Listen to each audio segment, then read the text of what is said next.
Alright, what's going on guys? It's Apoqsi, and surprisingly enough, I have a Fallout 76 video for you guys because there's a new update for the game, and I also wanted to mention that there is indeed going to be a Wastelanders private test server going on in just a couple of days. You can no longer opt in, but it's a private test server that only a few hundred people were getting access to, and I just wanted to mention that because it's kind of interesting that in just a couple of days, people will be playing Wastelanders DLC content in Fallout 76. And while it is under NDA, I think it's kind of inevitable that we will see a number of leaks come out of this. I personally won't be talking about them. I want to wait fully until Wastelanders is released to actually experience it for myself and see what it's all about. And I don't really want any of that spoiled. So for the most part, I'm going to be avoiding the leaks, but I just wanted to let you guys know that the Wastelanders private test server is going to be starting on January 17th, and a few hundred people are going to be getting access to that on PC. Their goal right now for Wastelanders is sometime Q1 2020. So within the next couple of months, we will be seeing Wastelanders officially and publicly released, and we can finally play it. Now, as for the Fallout 76 update notes, this update just came out yesterday, January 14th, 2020, and this is everything from the update notes. Today, we're releasing a new update for Fallout 76 in order to make some behind-the-scenes adjustments for the base game in preparation for our upcoming Wastelanders update. We're also fixing a few bugs that were safe to implement without disrupting our work on Wastelanders. We are still working full steam ahead on the Wastelanders update, and when it is released later this quarter, it will contain plenty of new content for you to explore and conquer, as well as a large wave of bug fixes for the base game. So this update is about 2.5 gigabytes for consoles and under 1 gigabyte for PC, and it's version 1.2.7.2 for PC, PlayStation 4, and Xbox One. So starting off with general bug fixes, we have art and graphics. The Nuka Girl helmet visuals have been updated to look correct when worn without the suit, and corrected a visual issue affecting camping canopies. Moving on to camp crafting and workshops, enemies will no longer target the Santatron bot. Crafting giant neon letters now correctly requires 2 steel and 2 glass.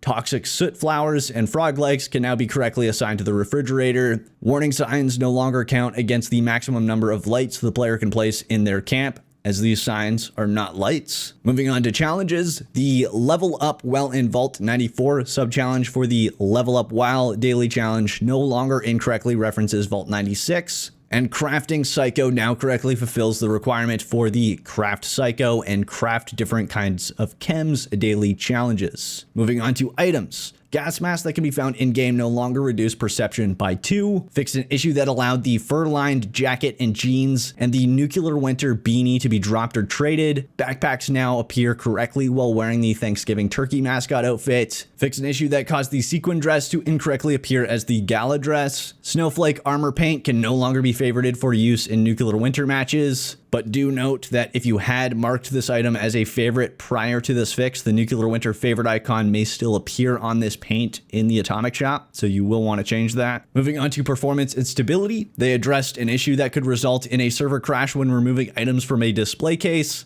and addressed an issue that could result in a server crash when replacing floors or foundations. Moving on to sound, the Hero of the Great War statue no longer plays Mothman sound effects in addition to its cannon sound effects when activated. The Rustic Sink now correctly plays sound effects when drinking or collecting water, and the Winter Vending Machine now correctly plays a tune while it is in use. Moving on to user interface, preview images for plans no longer overlap portions of the HUD or other UI elements in the game menus, and fix typos in multiple item names and descriptions in the menus. And lastly, moving on to Nuclear Winter bug fixes, starting with the camp. They removed activators from multiple camp objects that are not intended to be activated during Nuclear Winter matches. And very last is items. The description for the US Covert Operations number 8 now correctly states that it increases unarmed and knife damage by 50% rather than 25%. And that is everything for the update notes for January 14th, 2020. If you're still playing Fallout 76, I hope you enjoyed this video. I do want to note that I don't plan on making a lot of Fallout 76 content moving forward. That's why you haven't really seen it here on the channel for a while. However, when the Wastelanders update does come out, I will be checking it out. And if I enjoy the game with that update, I will be making content here and there for the game. Just note that there is going to be more variety of content here on the channel, so you guys can expect that.